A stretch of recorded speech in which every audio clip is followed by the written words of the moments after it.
According to the FBI, hate crimes in America targeting Muslims or people who just appear to be Middle Eastern surged in the aftermath of 9/11. There is this cloud, with the hate crimes, with the profiling, with being rounded up. Again, I think this illustrates the power of film, that in spite of the reality, in spite of the material that we know to be true, we still embrace the mythology. The mythology is still a part of our psyches. Stereotypes take a long time to wither away. And for many of us, we're comfortable with our prejudices. We don't want to change. We've grown accustomed to this face.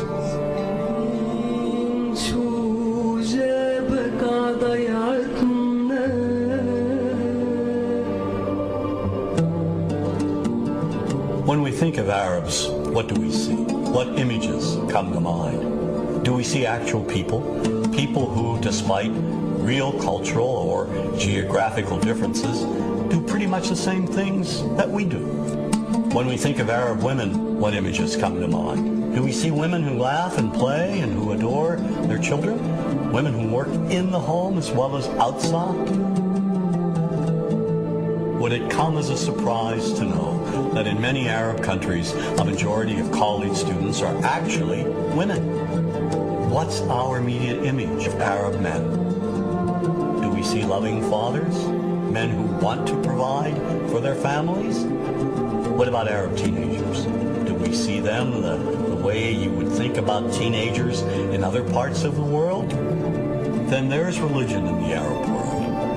Do we see it as all-encompassing, dominating everything else? Do we know that even though faith plays a huge role in the Arab world, just as it does here in the United States, that it's also true that much of the Arab world is quite secular? When we think of Arabs and religion, does Christianity come to mind? Do we remember that there are over 20 million Christians in the region who have lived side by side in harmony with Muslims for centuries?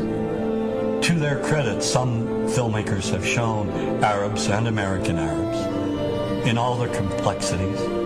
An excellent way to shatter a stereotype is through laughter, through comedy.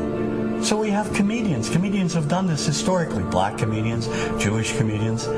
So we see Arab comedians doing this, and this is one way to release the tension. My name's on a credit card, true story. Guy behind the counter picked up my credit card, sees the Olive Garden, looks at me all weird. He's like, hey, buddy, what kind of name is, that?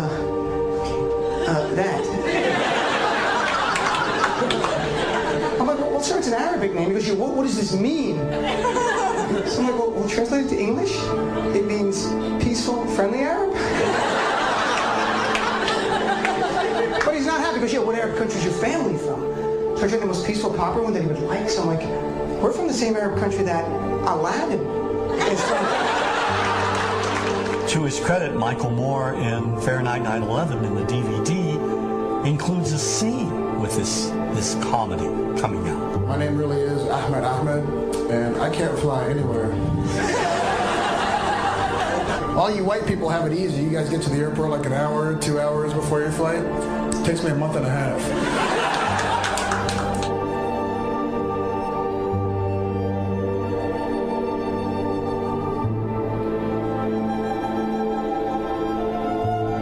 Nous vivons dans un monde qu'on peut critiquer, qui est le monde de la dérision. Vous le savez bien, dans les médias, je dirais le monde de la dérision, on se moque de tout. Le fait que ça se fasse me satisfait. Parce que ça veut dire que nous avons, qu'on est libre. Peu à peu... Il faut qu'on soit beaucoup plus sage que ça, qu'on rentre pas dans ces provocations. Et c'est pour ça que... C'est l'autocensure, ça, Jamel. Tu comprends ce que je veux dire? Si on commence à pas faire de dessin pour pas choquer les musulmans... Non, si on fait... Pour moi, c'est de l'autocensure. C'est la fin de la liberté d'expression. Pour moi, la liberté d'expression, la liberté d'expression et le respect font partie, sont mariés ensemble. Moi, je suis pour la liberté d'expression. Mais si je vais blesser une personne, pourquoi blesser la personne? Non, mais si moi j'ai envie de faire une caricature sur Mahomet ou sur un rabbin ou sur Jésus-Christ, il faut que j'ai le droit de le faire. Tu comprends? C'est ça la France. Quand tu sais que tu vas blesser 10 millions de personnes, pourquoi tu vas les blesser? Pourquoi? C'est la liberté, c'est ça. C'est la liberté de...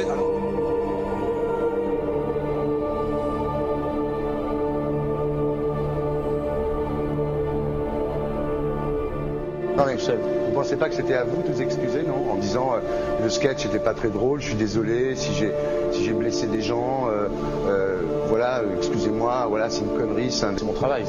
Mais vous referiez pas le même sketch quand même? Mais le spectacle que je fais reprend en grande partie les lignes de ce sketch.